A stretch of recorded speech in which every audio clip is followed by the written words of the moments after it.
Ескерткіш ел тарихының айнасы, ұлт руханиятының ажырамас бөлігі.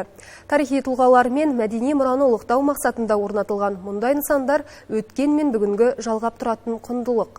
Бүгінде Талдықорған қаласында 28 ескерткіш бар. Соңғы 2 жылда облыс орталығында 2 монумент пен қазақ бейнелеу өнерінің негізін қалаушылардың бірі.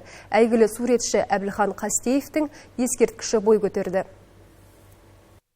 Талдықорған қаласында соңғы 2 жылда тарихи мәдени нысандарды сақтау және олардың келбетін жақсарту бағытында бірқатар жұмыстар атқарылды. Соның ішінде қала орталығында орналасқан 3 ата, Ескелді би, Балпық би, Қабылиса жырау ескерткіштері мен Қабанбай батыр ескерткіштері аумағында абаттандыру жұмыстары жүргізілді. Қаладағы қоғамдық кеңестер де назардан тыс қалған жоқ. Жеңіс саябағының аркасы заманауи талаптарға сай жаңғыртылып, орталық саябақтың Қабанбай батыр көшесінің кіреберісіне жаңа арка орнатылды. 2020 жылдан бері Семей-Чернобыль апатына қаза тапқан адамдарға монумент орнатылды. Сонымен қатар өзіміздің коммунальдық саябағында желтоқсан желі ызғарлы монумент орнатылды. Сонымен қатар Жеңіс саябағының кіреберісіндегі стелласына абаттандыру жұмыстары жүргізіліп, жаңғырту жұмыстары атқарылды. Атап айтатын болсақ, бұл жерде барлық абаттандыруға жұмысына байланысты граниттік жұмыстары атқарылды. Яғни бұл монументтер 2006-2008 жылдан бері салынған, одан бері жаңағыдай ағымдағы жөндеу жұмыстары я болмаса қайта жаңғырту жұмыстар жүргізілмеген. Осы мақсатта 2024-2025 жылдары осы нысандарға қайта жөндеу жұмыстарын жүргізіп, қазіргі таңда бұл нысандар құрылыс жұмыстары аяқталып, яғни халық игілігіне берілген.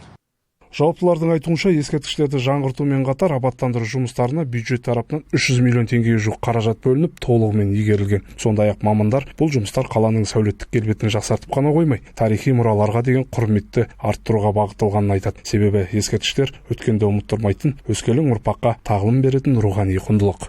Енді ескерткіштер елдіктің белгісі дейді. Өткеніңді білмесең, өткелден қалай өтесің дейді.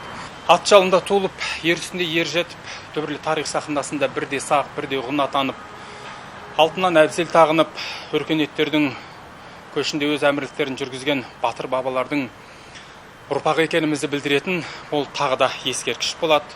Тарихқа тағзым, елдікке құрмет. Сондықтан ескерткіштерді сақтау мен олардың маңын көркейту жұмыстары алдағы уақытта да кезең-кезеңмен жалғасын табады. Нұржан Қасаболат, Әли Қуанышев, Жетісу арнасы.